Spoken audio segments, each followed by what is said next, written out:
प्रेम से बोलिए संतोषी माता की जय। स्वागत है आपका हमारे चैनल पर।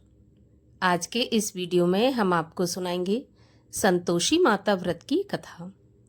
संतोषी माता का व्रत सुख सौभाग्य में वृद्धि करने वाला व्रत है, परंतु यदि किसी वजह से आप व्रत नहीं रख सकते तो कथा तो अवश्य ही सुननी चाहिए। कथा सुनने मात्र से ही व्रत का आधा फल प्राप्त होता है और सुख सौभाग्य में वृद्धि होती है। आप इसके अलावा हमारे चैनल पर सभी प्रकार की व्रत कथाएं सुन सकते हैं। इसके लिए आपको हमारे चैनल को केवल सब्सक्राइब करके बेल आइकन पर प्रेस करना है, और अगर आज की ये कथा अच्छी लगे तो लाइक करके शेयर करें, साथ ही कमेंट में अपने विचार भी अवश्य व्यक्त करें। तो चलिए अब शुरू करते हैं संतोषी माता व्रत की कथा। एक बुढ़िया थी और उसके 7 पुत्र थे। 6 कमाने वाले थे और एक निकम्मा था। बुढ़िया माँ 6 पुत्रों की रसोई बनाती, भोजन कराती और पीछे से जो कुछ बचता तो 7वें पुत्र को दे देती थी।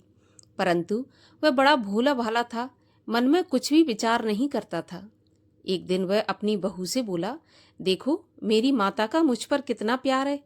वह बोली, क्यों नहीं, सबका झूठा बचा हुआ तुमको खिलाती है। वह बोला, भला ऐसा भी कहीं हो सकता है? मैं जब तक अपनी आंखों से नहीं देखूं तब तक नहीं मान सकता।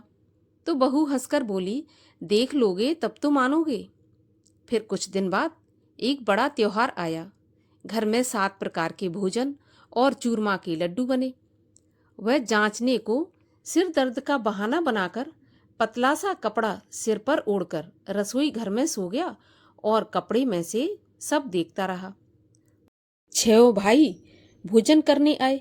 उसने देखा माँ ने उनके लिए सुंदर सुंदर आसन बिछाए, 7 प्रकार की रसोई परोसी और आग्रह करके जिमाती रही, और वह कपड़े में से सब देखता रहा।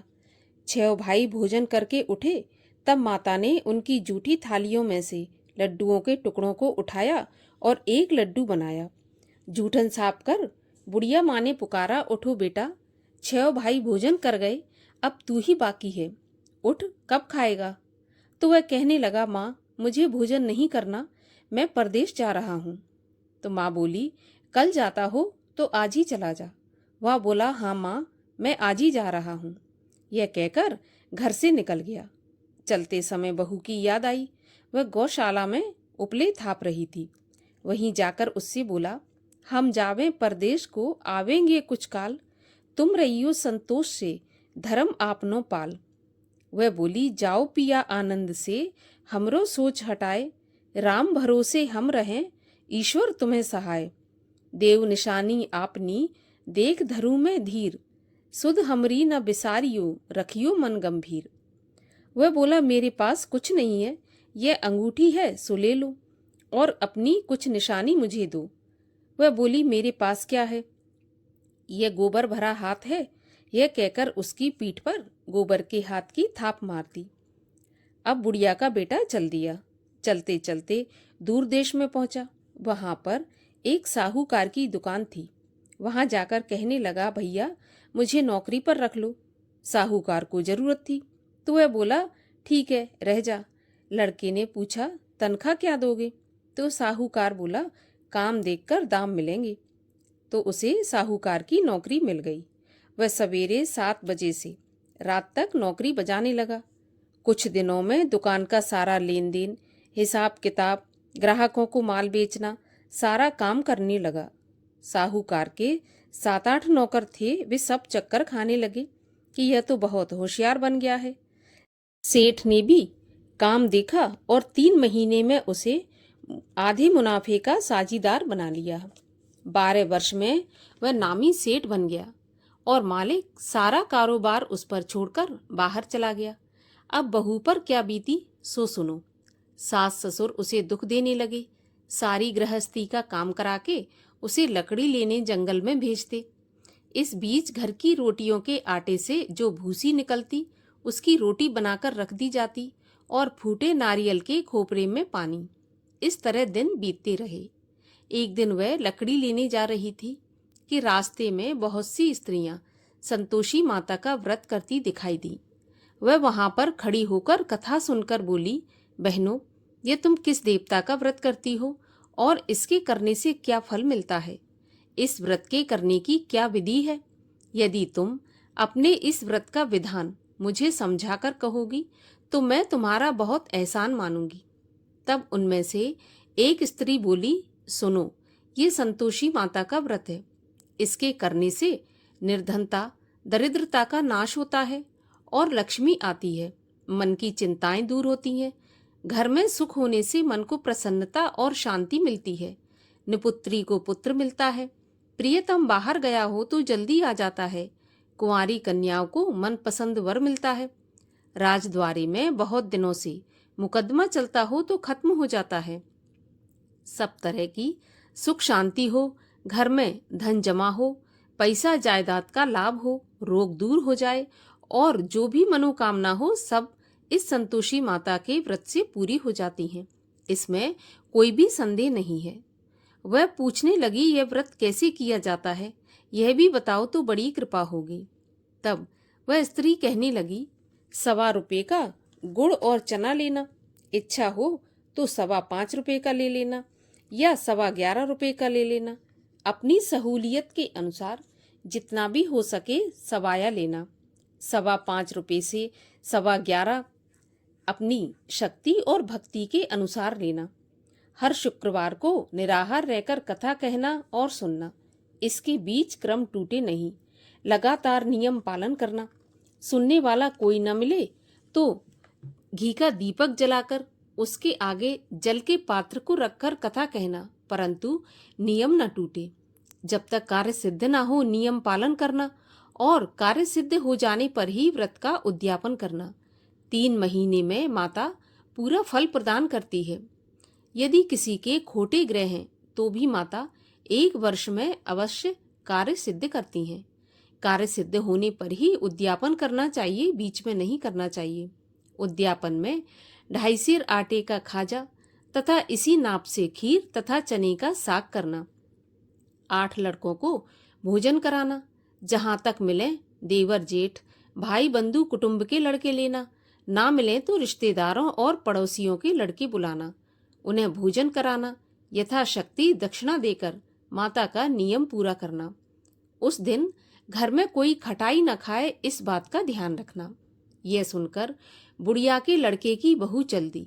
रास्ते में लकड़ी के बोझ को बेच दिया और उन पैसों से गुड़ चना लेकर माता के व्रत की तैयारी करके आगे चली और सामने मंदिर देखकर पूछने लगी, यह मंदिर किसका है? तब सब कहने लगे, ये संतोषी माता का मंदिर है। यह सुनकर माता के मंदिर में जा माता के चरणों में लौटने लगी। दीन होकर विनती करने लगी, हे माँ, मैं निपट मूर्ख हूँ, व्रत के नियम कुछ नहीं जानती, मैं बहुत दुखी हूँ। हे माता जगत जननी, मेरा दुख दूर कर, मैं तेरी शरण में हूँ। माता को दया आई। एक शुक्रवार बीता कि दूसरे शुक्रवार को ही इसके पति का पत्र आया और तीसरे को उसका भेजा हुआ पैसा भी आ पहुंचा। यह देखकर जेठानी मुंह सिकोड़ने लगी, इतने दिनों में इतना पैसा आया, इसमें क्या बड़ाई है? लड़के ताने देने लगे। काकी के पास अब पत्र आने लगा, रुपया आने लगा। अब तो काकी की खातिर बढ़ेगी, अब तो काकी बुलाने से भी नहीं बोलेगी। बेचारी सरलता से कहती, भैया पत्र आवे रुपया आवे तो हम सबके लिए अच्छा है। ऐसा कहकर आंखों में आंसू भरकर संतोषी माता के मंदिर में आ मातेश्वरी के चरणों में गिरकर रोने लगी। माँ, मैंने तुमसे पैसा नहीं मांगा, मुझे पैसे से क्या काम है? मुझे तो अपने सुहाग से काम है। मैं तो अपने स्वामी के दर्शन और सेवा मांगती हूँ। तब माता ने प्रसन्न होकर कहा, जा बेटी, तेरा स्वामी आएगा। यह सुन खुशी से बावली हो घर में जाकर काम करने लगी। अब संतोषी माँ विचार करने लगी कि इस भोली पुत्री से मैंने कह तो दिया कि तेरा पति आएगा, पर आएगा कहाँ से? वह तो इसे स्वप्न में भी याद नहीं करता। उसे याद दिलाने मुझे ही जाना पड़ेगा। इस तरह माता बुढ़िया के बेटे के पास जाकर स्वप्न में प्रकट होकर कहने लगी, साहूकार के बेटे, सोता है या जागता है? वह बोला, माता, सोता भी नहीं हूँ, जागता भी नहीं हूँ, बीच में ही हूँ, कहिए क्या आ गया है। माँ कहने लगी, तेरा घर बार कुछ है या नहीं? वह बोला, मेरा सब कुछ है माता, माँ बाप, भाई बहन, बहू, क्या कमी है? माँ बोली, भोले पुत्र, तेरी पत्नी घोर कष्ट उठा रही है, माँ बाप उसे दुख दे रहे हैं, वह तेरे लिए तरस रही है, तू उसकी सुध ले। वह बोला, हाँ माता, यह तो मुझे मालूम है, परंतु मैं जाऊं तो जाऊं कैसे? परदेश की बात है, लेन देन का कोई हिसाब नहीं है, जाने का कोई भी रास्ता नजर नहीं आता, कैसे चला जाऊं? माँ कहने लगी, मेरी बात मान, सवेरे नहा धोकर संतोषी माता का नाम ले, घी का दीपक जलाकर दंडवत करके दुकान पर जा बैठना। देखते देखते तेरा लेन देन सब चुक जाएगा, जमा माल बिक जाएगा, सांझ होते होते धन का ढेर लग जाएगा। वह सवेरे बहुत जल्दी उठकर स्नान करके संतोषी माता को दंडवत करके घी का दीपक जलाकर दुकान पर जा बैठा। थोड़ी देर में वह क्या देखता है, देने वाले रुपया लाए, लेने वाले हिसाब लेने लगे, कोठे में भरे सामानों के खरीददार नगद दाम में सौदा करने लगे। शाम तक धन का ढेर लग गया।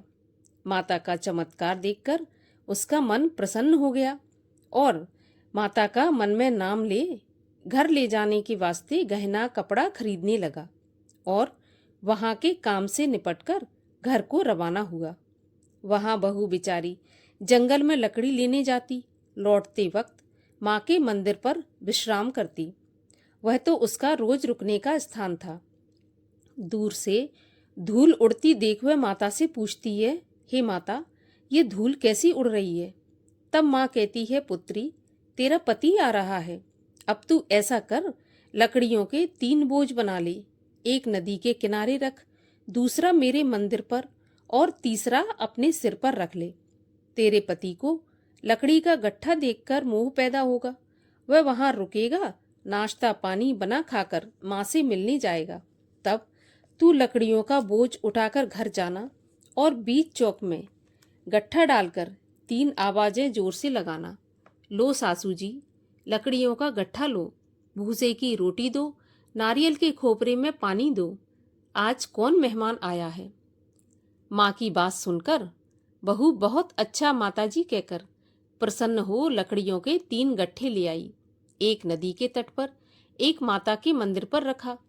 इतने में ही एक मुसाफिर आ पहुंचा। सूखी लकड़ी देख उसकी इच्छा हुई कि अब यहीं पर विश्राम करें और भोजन बना खाकर गांव जाएं। इस प्रकार भोजन बना विश्राम कर वह गांव को गया। सबसे प्रेम से मिला। उसी समय बहू सिर पर लकड़ी का गट्ठा लिए आती है। लकड़ी का भारी बोझ आंगन में डालकर जोर से 3 आवाजें देती है, लो सासू जी, लकड़ी का गट्ठा लो, भूसे की रोटी दो, नारियल के खोपरे में पानी दो, आज कौन मेहमान आया है?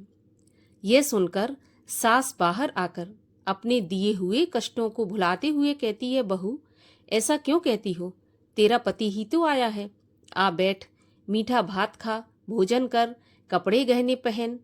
इतने में आवाज सुनकर उसका स्वामी बाहर आता है और अंगूठी देखकर व्याकुल होकर माँ से पूछता है, माँ, यह कौन है? माँ कहती है, बेटा, यह तेरी बहू है। आज 12 वर्ष हो गए जब से तू गया है, तब से सारे गांव में जानवर की तरह भटकती फिरती है, कामकाज घर का कुछ करती नहीं, 4 समय आकर खा जाती है और अब तुझे देखकर भूसे की रोटी और नारियल के खोपरे में पानी मांग रही है। वह लज्जित होकर बोला, ठीक है माँ, मैंने इसे भी देखा है और तुम्हें भी देखा है, अब मुझे दूसरे घर की चाबी दो तो मैं उसमें जाकर रहूंगा। तो माँ बोली, ठीक है बेटा, जैसी तेरी मर्जी। ऐसा कहकर माँ ने चाबी का गुच्छा पटक दिया। उसने चाबी लेकर दूसरे कमरे में, जो कि तीसरी मंजिल के ऊपर था, उसको खोलकर सारा सामान जमाया। एक दिन में ही वहां राजा के महल जैसा ठाट बाट बन गया। अब क्या था, वे दोनों पति पत्नी सुखपूर्वक रहने लगे। इतने में अगला शुक्रवार आया तो बहू ने अपने पति से कहा, मुझे माता का उद्यापन करना है। पति बोला, बहुत अच्छा, खुशी से करो। वह तुरंत ही उद्यापन की तैयारी करने लगी। जेठ के लड़कों को भोजन के लिए कहने गई।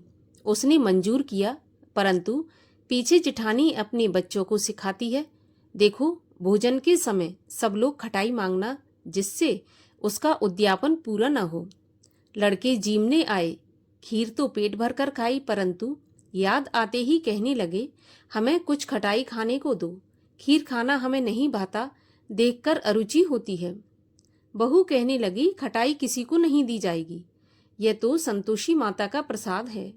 लड़के तुरंत उठकर खड़े हुए, बोले पैसे लाओ। तो भोली बहू कुछ जानती नहीं थी, उन्हें पैसे दे दिए। लड़के उसी समय जाकर के इमली लेकर खाने लगे। यह देखकर बहू पर माताजी ने क्रोध किया। राजा के दूत उसके पति को पकड़कर ले गए। जेठ जेठानी मनमाने खोटे वचन कहने लगे, लूट लूट कर धन इकट्ठा करके लाया था, सो राजा के दूत पकड़कर ले गए। अब सब मालूम पड़ जाएगा जब जेल की हवा खाएगा। बहू से ऐसे वचन सहन नहीं हुए। रोती रोती माता के मंदिर में गई और बोली, माता तुमने ये क्या किया? हंसाकर अब क्यों रुलाने लगी? माता बोली, पुत्री तूने उद्यापन करके मेरा व्रत भंग किया है, इतनी जल्दी सभी बातें भुला दी। वह कहने लगी, माता भूली तो नहीं हूँ, ना ही कुछ अपराध किया है, मुझे तो लड़कों ने भूल में डाल दिया, मैंने भूल से उन्हें पैसे दे दिए, मुझे क्षमा कर दो माँ। माँ बोली, ऐसी भी कहीं भूल होती है? वह बोली, माँ मुझे माफ कर दो, मैं फिर से तुम्हारा उद्यापन करूंगी। तो माँ बोली, अब भूल मत करना। वह बोली, माता अब भूल नहीं होगी, अब बताओ मेरे पति कैसे आएंगे? तो माँ बोली, जा पुत्री, तेरा पति तुझे रास्ते में ही आता मिलेगा। वह घर को चली। रास्ते में पति आता मिला तो उसने पूछा कि तुम कहाँ गए थे? वह कहने लगा, इतना धन जो कमाया है उसका टैक्स राजा ने मांगा था, वही भरने गया था। वह प्रसन्न होकर बोली, भला हुआ, अब घर चलो। कुछ दिन बाद फिर शुक्रवार आया। वह बोली, मुझे माता का उद्यापन करना है। तो पति ने कहा, करो। फिर वह जेठ के लड़कों से भोजन को कहने गई। जेठानी ने एक दो बातें सुनाई और लड़कों को सिखा दिया कि तुम पहले ही खटाई मांगना। लड़के कहने लगे, हमें खीर खाना नहीं भाता, जी खराब होता है, कुछ खटाई खाने को दो। वह बोली, खटाई खाने को नहीं मिलेगी, खाना हो तो खाओ। वह ब्राह्मणों के लड़कों को लाकर भोजन कराने लगी। यथाशक्ति दक्षिणा की जगह उन्हें एक एक फल दिया। इससे संतोषी माता प्रसन्न हुई। माता की कृपा होते ही 9वें महीने उसको चंद्रमा के समान सुंदर पुत्र प्राप्त हुआ। पुत्र को लेकर प्रतिदिन माताजी के मंदिर में जाने लगी। एक दिन माँ ने सोचा, यह रोज मेरे मंदिर में आती है, क्यों ना मैं इसके घर चलूं, इसका आसरा देखूं तो सही। यह विचार कर माता भयानक रूप बनाकर, गुड़ और चने से सना मुख, ऊपर से सूंड के समान होंठ, उस पर मक्खियां भिनभिना रही थीं। दहलीज में पांव रखते ही उसकी सास चिल्लाई, देखो कोई चुड़ैल आ रही है, लड़कों इसे भगाओ, नहीं तो यह किसी को खा जाएगी। लड़के डरने लगे और चिल्लाकर खिड़की दरवाजे बंद करने लगे। छोटी बहू रोशनदान में से देख रही थी। प्रसन्नता से पगली होकर चिल्लाने लगी, आज मेरी माताजी मेरे घर आई हैं। यह कहकर बच्चे को दूध पिलाने से हटाती है। इतने में सास का क्रोध फूट पड़ा। बोली, देखो कैसी उतावली हुई, जो बच्चे को पटक दिया। इतने में माँ के प्रताप से जहां देखो वहां लड़के ही लड़के नजर आने लगे। वह बोली, माँ जी, मैं जिनका व्रत करती हूँ यह वही संतोषी माता है। इतना कहकर झट से सारे घर के किवाड़ खोल दिए। सबने माता के चरण पकड़ लिए और विनती करके कहने लगे, हे माता, हम मूर्ख हैं, हम अज्ञानी हैं, पापी हैं, आपके व्रत की विधि हम नहीं जानते। आपका व्रत भंग करके हमने बहुत बड़ा अपराध किया है। हे माता, आप हमारे अपराध को क्षमा करो। इस प्रकार माता प्रसन्न हुई। माता ने बहू को जैसा फल दिया वैसा सबको दें। जो यह कथा पढ़े या सुने उसका मनोरथ पूर्ण हो। बोलो संतोषी माता की जय। संतोषी माता की आरती। जय संतोषी माता मैया, जय संतोषी माता, अपने सेवक जन की सुख संपत्ति दाता। ओम जय संतोषी माता, सुंदर चीर सुनहरी माँ धारण कीनो, हीरा पन्ना दम के तन श्रृंगार लीनो। जय संतोषी माता, गेरू लाल छटा छवि बदन कमल सोहे, मंद हसत करुणामयी त्रिभुवन मन मोहे।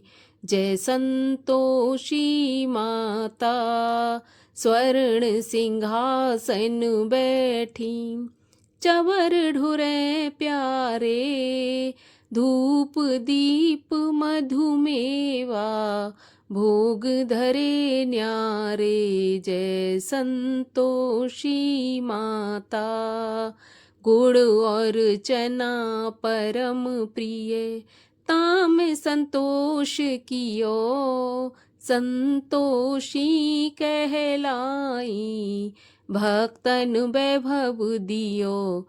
जय संतोषी माता, शुक्रवार प्रिय मानत आज दिवस सोही, भक्त मंडली आई कथा सुनत मोही।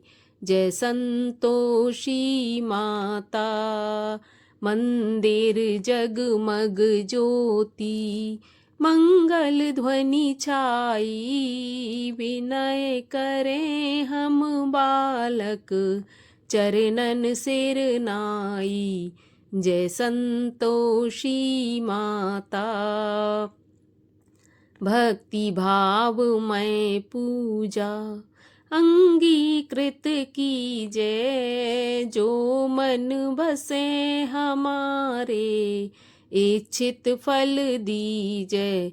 ओम जय संतोषी माता, दुखी दरिद्री रोगी संकट मुक्त किए, बहुधन धान्य भरे घर सुख सौभाग्य दिए। जय संतोषी माता, ध्यान धरे जो तेरो मन वांछित फल पायो, पूजा कथा श्रवण कर घर आनंद आयो। जय संतोषी माता, शरण गहे की लज्जा रखियो जगदम्बे, संकट तुम ही निवारो दयामयी अम्बे। जय संतोषी माता, संतोषी माँ की आरती जो कोई जन गावे, रिद्धि सिद्धि सुख संपत्ति जी भर के पावे। जय संतोषी माता, बोलिए संतोषी माता की जय।